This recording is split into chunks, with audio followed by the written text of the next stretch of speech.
Hello, Professor Betty. Today we will present to you our findings on our final big data project. Firstly, the idea behind our prediction model is that both aggregated data as well as transaction level data can help us make predictions about the future direction of Bitcoin prices. We also use a random forest algorithm to train our model.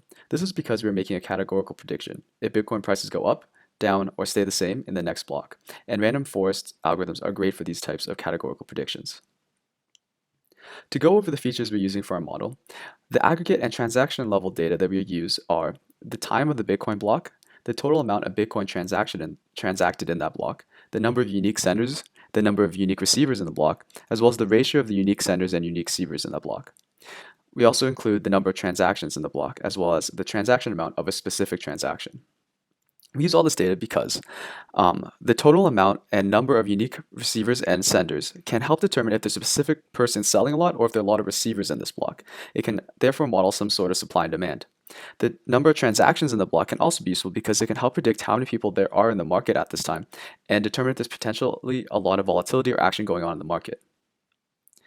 In addition to this, we also need to use some historical Bitcoin price at the time of the transaction to train our model as well. As such, we also need the following features: the current Bitcoin price at the time of the block, as well as the amount in USD change of the Bitcoin price compared to 1 block ago, 2 blocks ago, 3 blocks ago, 4 blocks ago, and 5 blocks ago. Lastly, we also need to label the data if the price went up, down, or stayed the same in the next block on the blockchain. Going into our methodology, there are 4 steps that we need to accomplish. Firstly, we need to obtain the blockchain raw data. Then we needed to actually parse this raw hex blockchain data. Then we needed to augment this data with the actual Bitcoin price data from a separate data source. And then lastly, we need to use this data to train a model using the random forest algorithm. To go more in detail into each of these steps, to obtain the raw blockchain data, we leveraged the blockchain.info block API to download raw block data. This step was done in 2 scripts.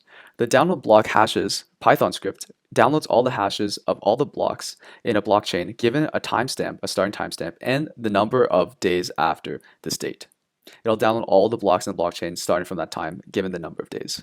Then the download block data Python script downloads all the block data given the above hashes that were generated. This downloaded data must be parsed to become usable. Our data cleaning and parsing is done by a Spark job called parse hex data. The job takes in the hex data from each of these blocks and translates them into block and transaction objects using the Bitcoin lib Scala library. Then when we have the transaction blocks and transaction objects, we can get the following features we listed above, such as the time of the Bitcoin block, the total number of Bitcoin transactions in the block, number of unique senders, receivers, and the ratio of senders to receivers in the block, number of transactions in the block, and the transaction level amount of each transaction in the block. Lastly, we also need to augment the block data with Bitcoin pricing. To do this, we download data from the source crypto data download. This data contains the minute-by-minute Bitcoin price changes for the year 2021. We use the closing price for the given minute as the Bitcoin price. This data has about 500,000 timestamps from the year 2021. As such, we use the hash joining technique to combine this data with the above block data. The hash joining technique will help make a program much more efficient. To match the pricing data with the block data, we ended up rounding the timestamps to the nearest minute. Since one was expressed in milliseconds, the other was expressed in seconds. We also needed to label the price change compared to the next blockchain in this step as well. Then, once all the data had been parsed and made usable, we need to input this data into our Spark ML program. We use Spark ML since we are already used in the Spark environment and needed to choose a framework that could handle a lot of data and train a model at scale. In the end, we produced and labeled around 4 million lines of data that were fed into to train a model. 70% of this was used to train the model and 30% was used to validate the trained model. Here you can see the results of the tree that we trained. There were 10 trees trained in total on the random forest on 200 blocks, where each block was broken down into its transactions. Once again, the model was trained on about 4 million transaction rows. As you can see, each tree is quite shallow, but that did not stop it from getting good test results since this shallow trees avoid overfitting. We see that we also fed a schema into the model containing all the features we had obtained in the steps above. The results were quite nice in the end. We received about a 92% accuracy rate on the test set for whether the price would go up, down, or stay the same. Once again, the test was conducted on random 30% of the whole data set that was partitioned into 70% training data and 30% testing data.